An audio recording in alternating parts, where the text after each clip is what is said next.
So we'd like to start now. Welcome everyone to this first workshop here on the Weizmann.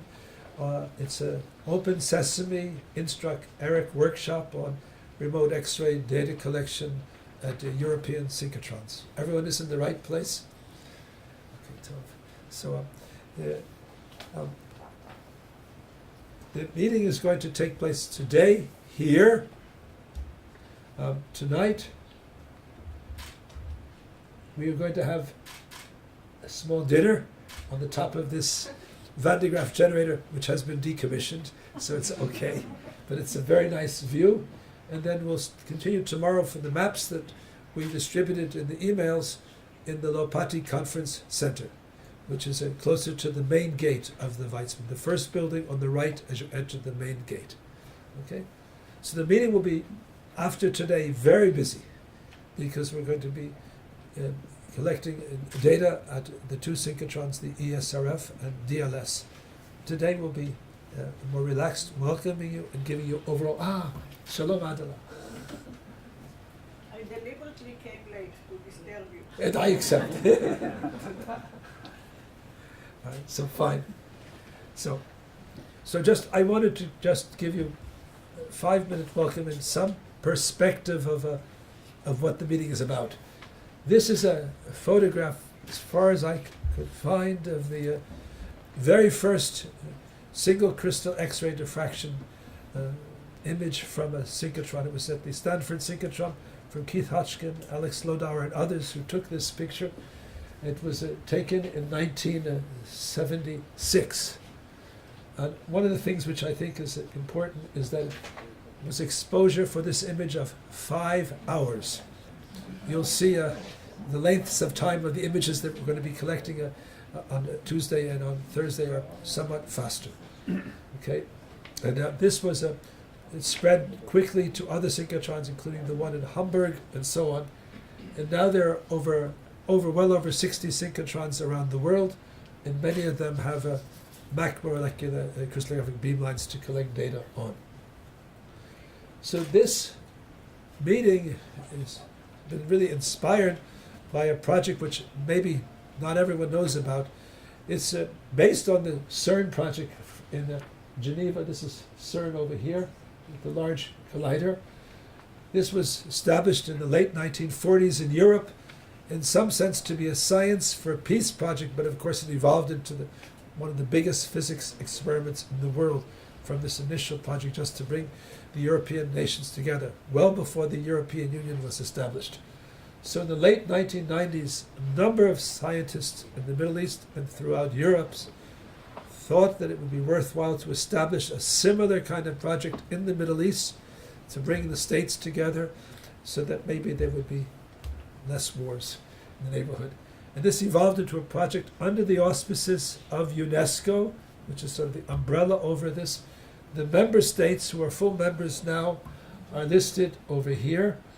It's Cyprus, Egypt, the Islamic Republic of Iran, Israel, Jordan, Pakistan, the Palestinian Authority, and Turkey. And there's another 24 member states that are observers in the SESAME project. The project began in the late 1990s, around 1999, and last year, in the first quarter, the beam came online, and there's now the first beamline for surface chemistry and material science. In early 2019, the MX beamline will come online at the SESAME project, which is in Amman, Jordan. So if you drive and you can quickly cross the frontier, it's maybe an hour and a half from here to drive to this synchrotron in Jordan. It will be a third generation synchrotron, 2.4 GeV. So the European Union has been supporting this project in an EU-funded project called Open Sesame. That's where the name of Open Sesame comes from, the title of the Congress. It's a project from 2017 to 2019. Alberto Porgiani is representative on the Open Sesame project. Maybe you can hold your hand up. And this is a project whereby European synchrotrons will aid the International Synchrotron in Jordan to really get established and exchange scientists going from there to European synchrotrons to get a taste of what it is to work at a synchrotron. In parallel, there's another large European infrastructure project called Instruct-ERIC. It's part of the S3 program, which is a research infrastructure project giving access to very high-end facilities of synchrotrons, electron microscopes, and NMR instruments, and protein production throughout Europe. And it's a member of the Open Sesame project with its role to aid and train users in Sesame and help setting up the facility. So this is the reason we're having this meeting jointly between these two European-funded projects, to give member states and members of Open Sesame a chance to get a feeling what it's like to collect X-ray data, albeit remotely, until the MX beamline is set up in Jordan.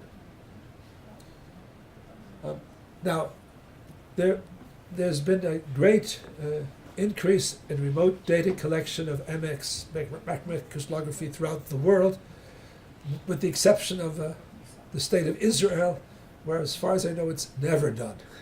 And so part of this purpose of this meeting, having it in Israel, is to give Israeli scientists a taste, at least get a feeling, what it's like to do hands-on data collection 3,000 kilometers away from the beam.